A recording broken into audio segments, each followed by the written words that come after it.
आज हम पढ़ने वाले हैं कक्षा 12वीं की भौतिक विज्ञान का अध्याय 2 में आज हम उसका पढ़ने वाले हैं कि आज की जो टॉपिक है कि एक समान वैद्युत क्षेत्र में वैद्युत द्विध्रुव को घुमाने में किया गया कार्य। कि एक समान वैद्युत क्षेत्र में अगर कोई वैद्युत द्विध्रुव है उसको घुमाने में आपको कितना कार्य करना पड़ेगा। ठीक है, तो इसी के बारे में आज हम लोग पढ़ने वाले हैं।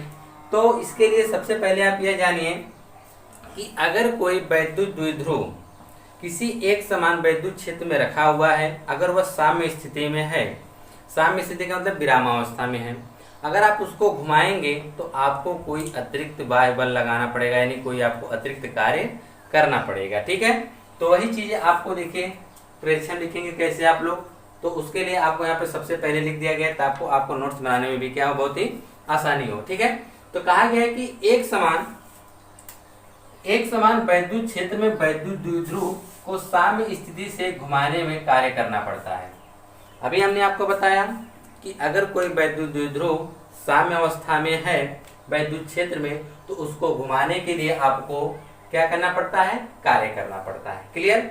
अब आइए कि माना कि कोई एक वैद्युत द्विध्रुव का आघूर्ण P है, या जो आपका वैद्युत द्विध्रुव AB है, इसका जो आघूर्ण P है, और यहाँ पे देख रहे हैं आप लोग कि यह जो वैद्युत द्विध्रुव आघूर्ण के बारे में आप लोग पहले लेसन में पढ़ चुके हैं कि जिसका वैद्युत द्विध्रुव आघूर्ण P है और एक समान वैद्युत क्षेत्र E में साम्य स्थिति से थीटा कोण पर घुमाया जाता है।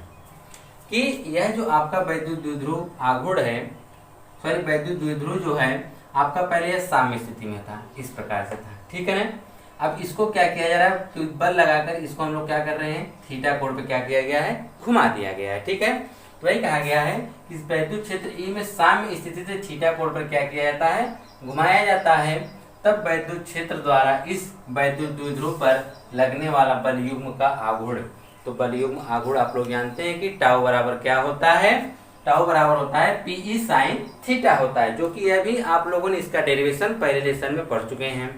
ठीक है, तो आप जान गए कि लगने वाला जो बल युग्म आघूर्ण होगा टाउ बराबर PE sin थीटा होगा। अब यह तो हो गया, और यह जो बल युग्म आघूर्ण लगता है टाउ, उसकी यह प्रवृत्ति होती है कि वह जो यह आपका वैद्युत द्विध्रुव है वह वैद्युत क्षेत्र को क्या करना चाहता है, यह जो वैद्युत द्विध्रुव है जो इसमें बल लग रहा है वह चाहता है कि इसके क्या हो जाए, संरेखी हो जाए। संरेखी का मतलब इसके समांतर हो जाए। तो वही लिखा गया है कि इस बल आघूर्ण की प्रवृत्ति वैद्युत द्विध्रुव को वैद्युत क्षेत्र की दिशा में संरेखित करने की है। ठीक है, कि यह जो वैद्युत द्विध्रुव है इसको क्या कहते हैं कि इसके दिशा में क्या करने का प्रयास करता है, संरेखित करने का प्रयास कर देता है। ठीक है, फिर एक चीज और भी आप जानते रहिए कि जैसे जैसे थीटा के मान में परिवर्तित होता है वैसे वैसे बल आघूर्ण के मान में भी क्या होता है, परिवर्तन होता है। जैसे से आप इसको पहले यहाँ पर था विरामावस्था में, जैसे इसके थीटा के मान में परिवर्तन होगा वैसे वैसे ही इसके जो बल युग्म आघूर्ण होंगे उसके मान में भी क्या होगा, लगातार परिवर्तन होगा। क्लियर, यहाँ ठीक आप लोग जान ही चुके होंगे। ठीक है, तो आइए एक बार हम इसको और आपको रिवीजन करके बता देते हैं कि जैसे कि कोई एक वैद्युत द्विध्रुव जो इस वैद्युत क्षेत्र E में रखा हुआ है और उसको थीटा कोण पे घुमाया जाता है। जब इसको घुमाएंगे तो आपको कोई कार्य करना पड़ेगा, तो वह जो कार्य करना पड़ेगा, तो जब आपको थीटा कोण पे घुमाएंगे तो आपको अतिरिक्त कार्य करना पड़ेगा। ठीक है, फिर इसके बाद आप देखिए कि जब आप इसको थीटा कोण पे घुमाएंगे तो जो वैद्युत क्षेत्र के द्वारा इस पे एक बल युग्म आघूर्ण लगेगा, वह बल युग्म आघूर्ण का मान कितना होगा कि टाउ बराबर PE sin थीटा होता है। जो वह बल युग्म आघूर्ण होता है वह यह प्रयास करता है कि उसका यह गुण होता है कि वह इस वैद्युत द्विध्रुव को इस वैद्युत क्षेत्र E के समांतर कर देना चाहता है, इसके संरेखित करने का प्रयास करता है। तो इसके क्या करने का प्रयास करता है, संरेखित करने का प्रयास करता है। यह किसका गुण होता है, जो वैद्युत द्विध्रुव टाउ का जो यह बल है टाउ बराबर PE sin थीटा, ठीक है, जो यह बल युग्म आघूर्ण होता है। तो यह संरेखित देखिए यहाँ पे भी लिखा भी गया है कि इस बल आघूर्ण की प्रवृत्ति वैद्युत द्विध्रुव को वैद्युत क्षेत्र की दिशा में संरेखित करने की होती है। ठीक है, लेकिन आप लोग ये भी चीज जानते हैं कि जैसे जैसे थीटा के मान में परिवर्तन होता है वैसे वैसे बल आघूर्ण के मान में भी क्या होता है, परिवर्तन होता है। ठीक है, अब तो हम यह चीज यहाँ तक जान गए। अब इसके बाद हमको क्या करना है, अब हमको इसके बाद देखना है कि जब हम इसको क्या करेंगे, जब इसको थीटा कोण पे घुमाएंगे तो आपको कार्य करना पड़ेगा ना, वह कार्य कितना करना पड़ेगा। तो हम लोग क्या करते हैं कि हम लोग इस वैद्युत द्विध्रुव आघूर्ण को या वैद्युत द्विध्रुव को हम लोग थीटा कोण पे ना घुमा के सबसे पहले हम इसको एक सूक्ष्म कोण पे घुमाते हैं, जिसको हम लोग कहते हैं डी थीटा के नाम से जानते हैं। ठीक है, जैसे आपका यह विरामावस्था में था, इसको आपको थीटा कोण पे घुमाना है, आपने इसको थीटा पे ना घुमा के बल्कि क्या किया, बहुत ही सूक्ष्म कोण डी थीटा पर घुमा दिया। अब उसको जब डी थीटा पर घुमाएंगे, यानी बहुत ही सूक्ष्म उसका विस्थापन करेंगे, तो आपको बहुत ही सूक्ष्म कार्य करना पड़ेगा। तो हम सूक्ष्म कार्य की पहले हम गणना कर लेते हैं कि इनको कितना करना पड़ेगा। तो वही चीज यहाँ पे लिखा गया है कि वैद्युत द्विध्रुव को सूक्ष्म कोणीय विस्थापन डी थीटा घुमाने के लिए बाह्य स्रोत द्वारा वैद्युत द्विध्रुव पर किया गया कार्य, कि इसको आप लोग का जो वैद्युत द्विध्रुव है, इसको आप लोग थीटा ना घुमा के बल्कि क्या कर रहे हैं, डी थीटा बहुत ही सूक्ष्म घुमा रहे हैं। जब सूक्ष्म कोण इसको विस्थापित करेंगे तब आपको कितना कार्य करना पड़ेगा। तो वही जो किया गया कार्य होगा, डी डब्ल्यू बराबर आपका हो जाएगा बल युग्म का आघूर्ण गुणे कोणीय विस्थापन होता है। ठीक है, जैसे हम लोग पढ़ते हैं कार्य बराबर बल गुणे विस्थापन होता है, उसी तरह से यहाँ पर जो बल लग रहा है वह कौन सा है, बल युग्म का आघूर्ण है, गुणे विस्थापन जो हो रहा है, कोणीय विस्थापन हो रहा है, इसलिए वहां पर क्या करेंगे, कोणीय विस्थापन लिखेंगे। ठीक है, तो बल गुणे विस्थापन जिस प्रकार से होता है उसी प्रकार से इसमें हो जाएगा डी डब्ल्यू। डी डब्ल्यू क्यों, क्योंकि आपका जो विस्थापन हो रहा है बहुत ही सूक्ष्म हो रहा है। जब सूक्ष्म विस्थापन होगा तो आपको बहुत ही सूक्ष्म कार्य करना पड़ेगा, तो इसीलिए क्या हो जाएगा, डी डब्ल्यू बराबर बल युग्म का आघूर्ण गुणे कोणीय विस्थापन। और बल युग्म का आघूर्ण को हम लोग व्यक्त करते हैं टाउ से, और कोणीय विस्थापन देखिए डी थीटा, इसलिए यहाँ पर क्या हो जाएगा, डी थीटा हो जाएगा। तो डी डब्ल्यू बराबर पीई साइन थीटा। अब ये देखिए टाउ का मान यहाँ पे रखा है ना, टाउ बराबर क्या होता है, PE sine theta into d theta है। ठीक है, तो यह आपको मिल गया कि यहाँ से विरामावस्था से यहाँ से डी थीटा कोण घुमाने पे आपको कितना कार्य करना पड़ेगा, PE sine theta into d theta. ठीक है, लेकिन आपको तो क्या करना है कि आपको तो थीटा कोण पे घुमाना है ना, तो वही लिखा गया है कि वैद्युत द्विध्रुव को क्षेत्र की दिशा थीटा जीरो। थीटा जीरो का मतलब क्या है कि जब यह साम्य अवस्था में था, किस अवस्था में था, साम्य अवस्था, यानी यहाँ पर था। ठीक है ना, जब यहाँ पे रहेगा तो इसका जो हम कोणीय विस्थापन की बात है, इसका जो हम कोणीय कहेंगे कितने अंश के कोण पे रखा हुआ है, तो हम लोग कहेंगे कि थीटा जीरो। क्या है, थीटा जीरो। इसकी स्थिति समय क्या है, थीटा जीरो है। ठीक है, थीटा जीरो से अब हम लोग क्या करें, इसको थीटा कोण पे घुमा रहे हैं। जब थीटा कोण पे घुमाएंगे तब कितना कार्य करना पड़ेगा, तो आपको तो सूक्ष्म कार्य पता है, इसी का हम लोग क्या कर देंगे, समाकलन कर देंगे। इसी का हम क्या कर देंगे, समाकलन करेंगे। तो इसी का हमने क्या कर दिया, समाकलन कर दिया। इसलिए जो हमको कार्य कुल निकालना है, इसलिए दोनों पक्षों का क्या कर देंगे, समाकलन कर देंगे।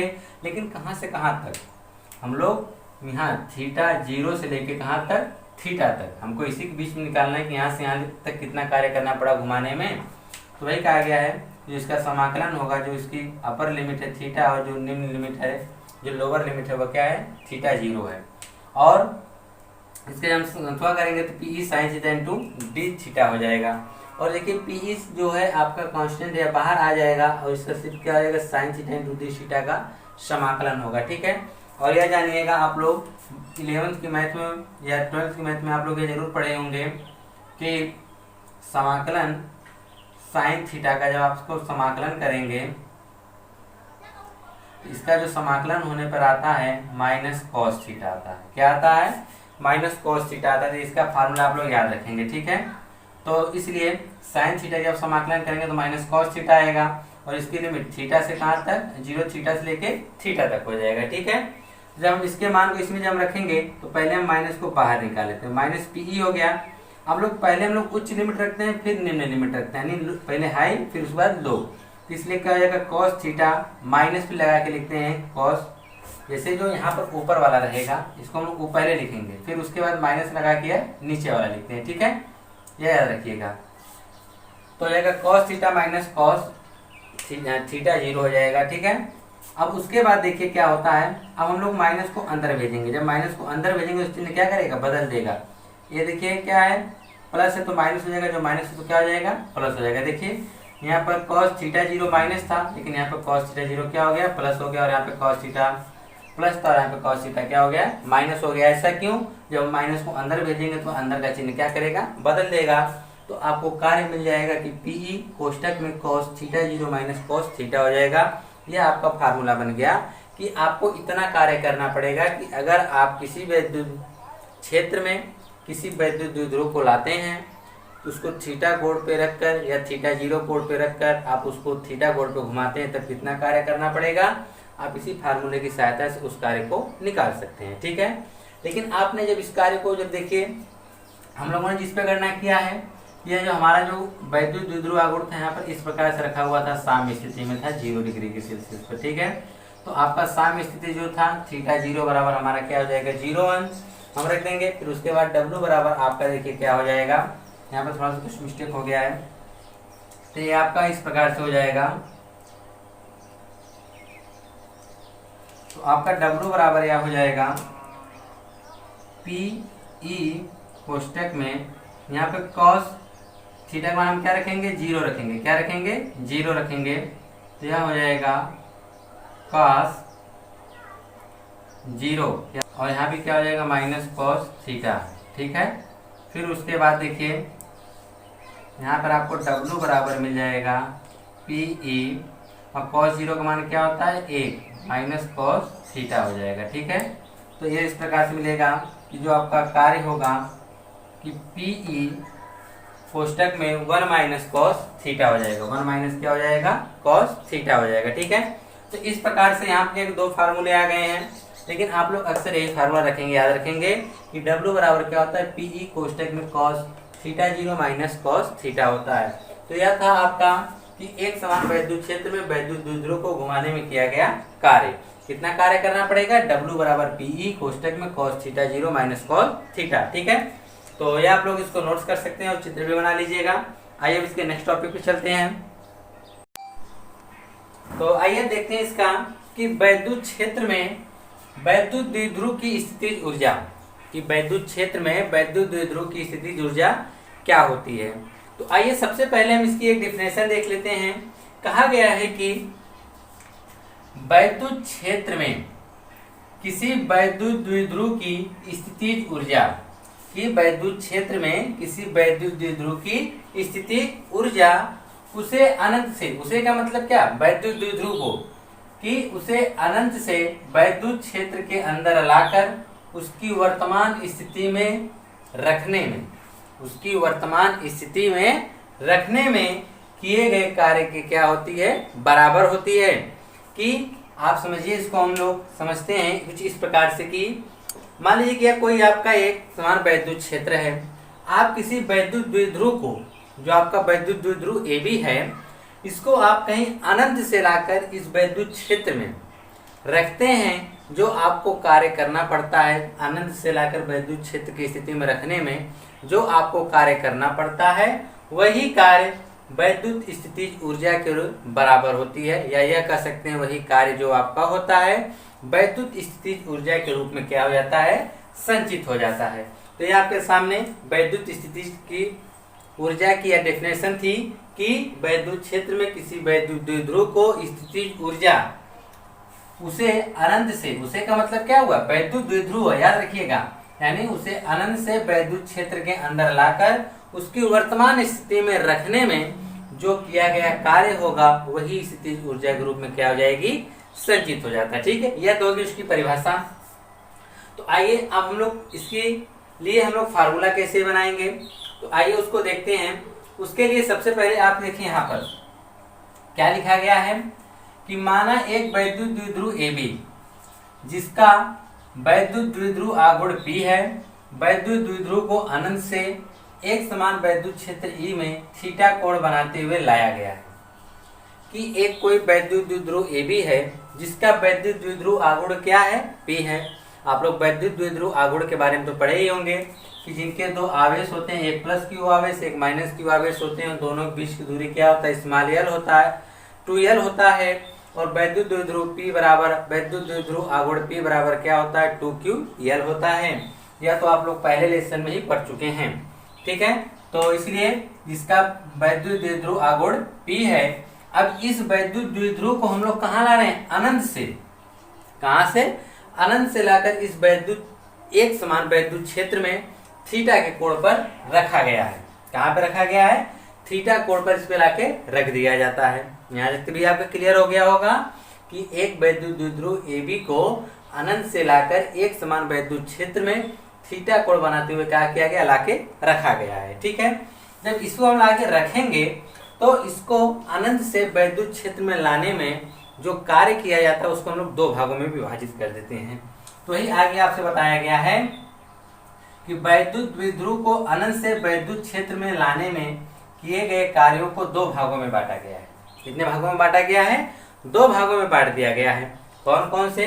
पहला ये देखते हैं इसका कि वैद्युत द्विध्रुव को अनंत से वैद्युत क्षेत्र के अंदर, वैद्युत द्विध्रुव को अनंत से वैद्युत क्षेत्र के अंदर लंबवत लाने में जो किया गया कार्य है कि वैद्युत द्विध्रुव को अनंत से पहले हम लोग कहाँ लाते हैं? वैद्युत क्षेत्र में लाते हैं, वो भी वैद्युत क्षेत्र के लंबवत। कहाँ लाते हैं? वैद्युत क्षेत्र के लंबवत। जैसे ये आपका एक समान मान लीजिए, ये जो ग्रीन वाली लाइन आप देख रहे हैं, यह आपका एक समान वैद्युत क्षेत्र है। यह आपका कोई एक वैद्युत द्विध्रुव है, इसको आप अनंत से उठा के वैद्युत क्षेत्र के ठीक कहाँ लेके गए हैं? लंबवत। कुछ इस प्रकार से, ठीक है। जब इसको लंबवत लेके जाएंगे तो जो इसमें किया गया कार्य होगा उसको हम लोग W1 से, किसको याद करेंगे? W1 से इसको डिनोट करेंगे, ठीक है। अब इसके बाद दूसरा कार्य हमारा क्या होता है? दूसरा कार्य यही है कि वैद्युत द्विध्रुव को क्षेत्र के लंबवत स्थिति से थीटा के कोण पर घुमाने, थीटा कोण तक घुमाने में किया गया कार्य। अब तो यह लंबवत तक, तो यह पहला जो यानी हमको अनंत से वैद्युत क्षेत्र के लंबवत लाने में जो किया गया कार्य होगा उसको हमने पहला कार्य W1 से इसको व्यक्त करेंगे।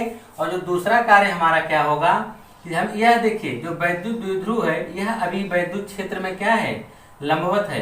अब इसको हम लोग लंबवत से क्या करेंगे? थीटा के कोण पे जब हम इसको घुमाएंगे तो जो कार्य करना पड़ेगा उसको हम लोग W2 से नोट करेंगे, ठीक है।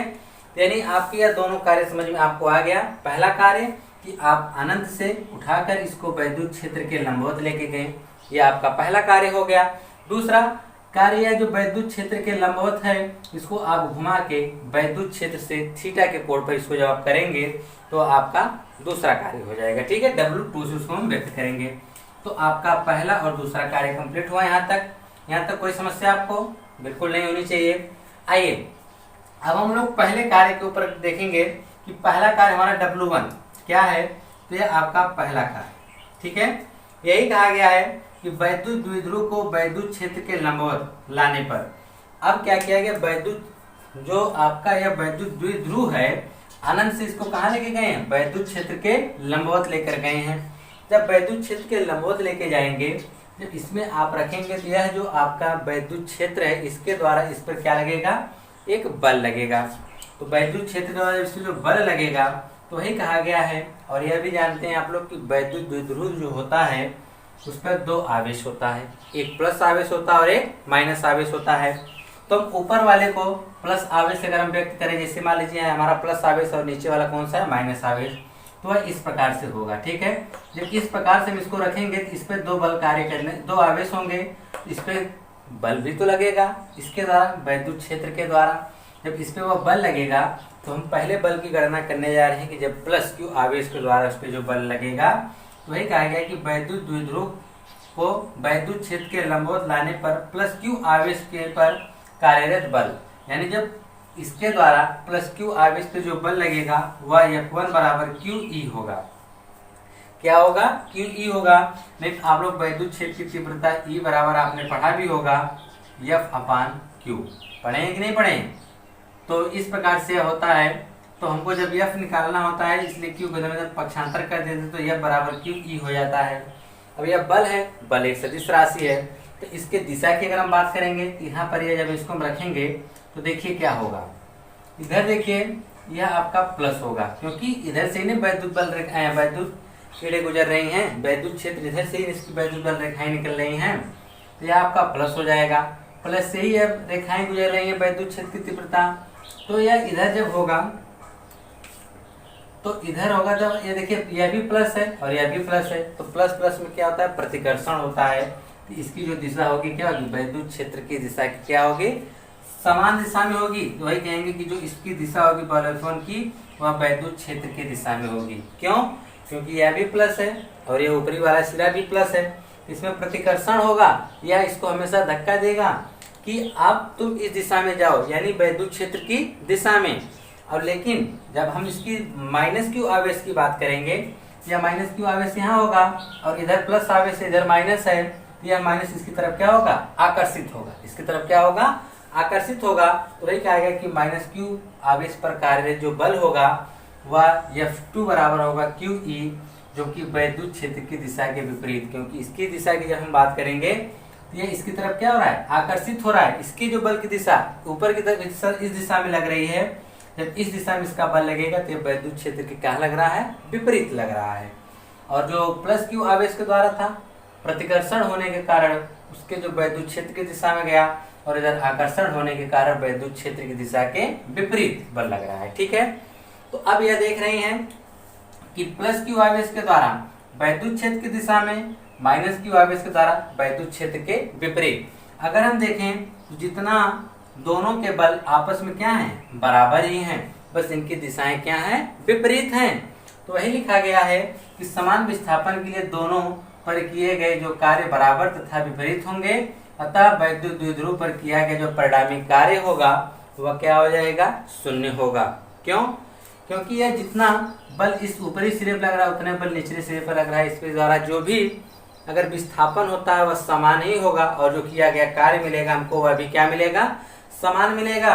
तो जब जितना इसका जब हम परिणामी निकालेंगे वह परिणामी हमको क्या मिलेगा, शून्य मिलेगा। किस प्रकार से, देखिए यह जब इस प्रकार से रहेगा, ऊपर तो बल लग रहा है वैद्युत क्षेत्र की दिशा में और नीचे से बल लग रहा है क्या, वैद्युत क्षेत्र के विपरीत में। अब ऊपर जितना बल लग रहा है नीचे भी उतना बल लग रहा है। अब बल तो दोनों पे समान है, लेकिन जितना यह विस्थापन करेगा उतना निचले सिरा भी विस्थापन करेगा, और विस्थापन भी समान हो गया और बल भी समान हो गया, तो किया गया कार्य भी क्या होगा, समान ही होगा। जब किया गया कार्य समान होगा लेकिन दोनों की दिशाएं विपरीत होने के कारण जो हमको परिणामी कार्य मिलेगा वह क्या मिलेगा, शून्य मिलेगा। यानी आपका जो पहला कार्य जो आपने किया था कि वैद्युत द्विध्रुव को अनंत से वैद्युत क्षेत्र के अंदर क्षेत्र के लंबवत लाने में जो किया गया कार्य होगा वह क्या होगा, शून्य होगा। वह किया गया कार्य क्या होगा, शून्य होगा। क्लियर? कि अनंत से किसी वैद्युत द्विध्रुव को वैद्युत क्षेत्र के अगर आप लंबवत लेके जाते हैं तो जो आपको कार्य करना पड़ता है वह कार्य क्या होता है, शून्य होता है। ठीक है, अब आइए दूसरा वाला कार्य। जो दूसरा कार्य आपका देखिए यहाँ से स्टार्ट होता है। जो आपका यह दूसरा कार्य यही है कि वैद्युत द्विध्रुव को वैद्युत क्षेत्र के लंबवत स्थिति से थीटा कोण घुमाने में किया गया कार्य। देखिए वही चीज लिखा गया है ना, दूसरा कार्य। पहला कार्य तो आपका 0 आ गया। अब दूसरा कार्य हम देखेंगे कौन, दूसरा कार्य आपका यही था ना कि लंबवत इसको हम क्या करेंगे, थीटा कोण पे घुमाएंगे। तो वही वैद्युत द्विध्रुव को क्षेत्र के लंबवत से थीटा कोण घुमाने में किया गया कार्य। लंबवत से अब हम थीटा कोण घुमाएंगे तब हमको कितना कार्य करना पड़ेगा। तो अभी आपने एक फार्मूला पढ़ा था कि अगर कोई चीज जिस साम्य अवस्था से अगर आप थीटा के कोण पे घुमाते हैं जो किया गया कार्य होता है, तो आपने यही भी पढ़ा था कि कार्य बराबर जो आपका निकल आया था W बराबर PE कोष्टक में cos theta 0 minus cos theta, ये निकल कर आया था। थीटा 0 क्या होता है, उसकी प्रारंभिक स्थिति होती है। ठीक है, और थीटा 0 थीटा जो होता है जिसने अंश पर आप उसको क्या करते हैं, घुमाते हैं। तो देखिए यहाँ पर PE तो हो गया।